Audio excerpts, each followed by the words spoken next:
Alright, we are 3 weeks away from the first ever North American Discworld Convention. In my old stomping grounds, I got my bus ticket, I got my hotel reservation, got my convention membership, got a little money saved up, time requested off from work, really hoping we're making this convention. I'm all excited. Let me tell you why I'm excited. Discworld is the fantasy setting for the author Terry Pratchett.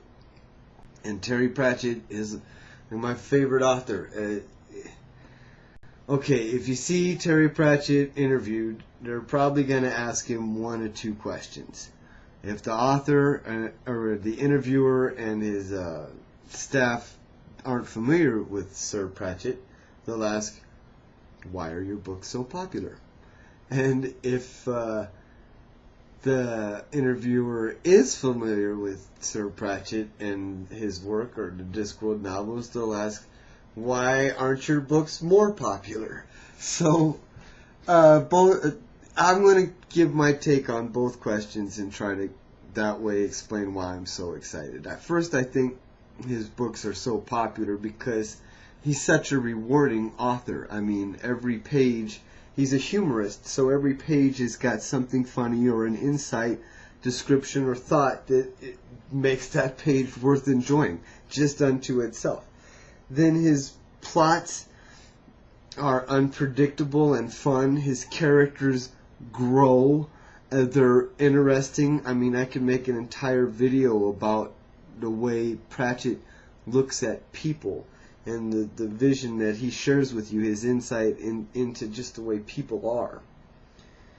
And then the books themselves, I mean, he seems to be very conscious about giving a satisfactory ending that you as a reader can kind of relish in the conclusion of these fantastic plots. But at the same time, he has theme. He has things to consider. After you've closed the book and put it aside, you can still go, oh, okay. So I mean, it's the full package. It's very rewarding stuff. Now, why he's not more popular? Snobbery. First, fantasy snobbery. We Terry Pratchett fans get a little snobbish towards other fantasy fans because we're like, hey, this guy doesn't suck, okay? Every book is a worthwhile read, a novel that could go on the literature section.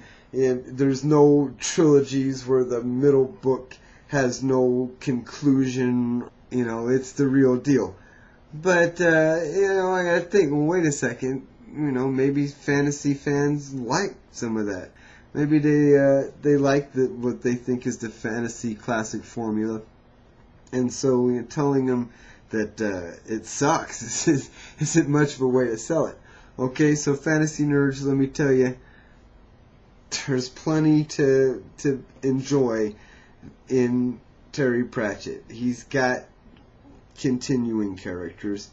They don't show up in every book. You find your own favorites. The Witches of Lancre have their own books. There are books about the City Watch of Morpork. There are the standalone novels. I don't know what to tell you. There was books about the Wizards of Unseen University. Books about the anthropomorphic creature Death, the Reaper of Souls on the Discworld. So, plenty to nerd out about. Okay. Then comes the literature snobbery. The guys who are like, well, I'm not going to go into the fantasy section and read a book. I don't know if I can overcome that. Not because I can't just overcome that, but then when you read a Terry Pratchett novel, I already told you, he's funny. He can be laugh out loud funny. So if you can't accept that a fantasy author can have something to say, and I also have to convince you that a humorous fantasy author can have something to say. If you can't accept that premise, I'm sorry, don't bother. But if you can, I think you'll be rewarded by a Discworld novel. So that's why I'm excited about Terry Pratchett. coming to town. He's the man. I am a science fiction fan, old-time convention goer. I try to attend a convention every year, and I've never been more excited about a convention.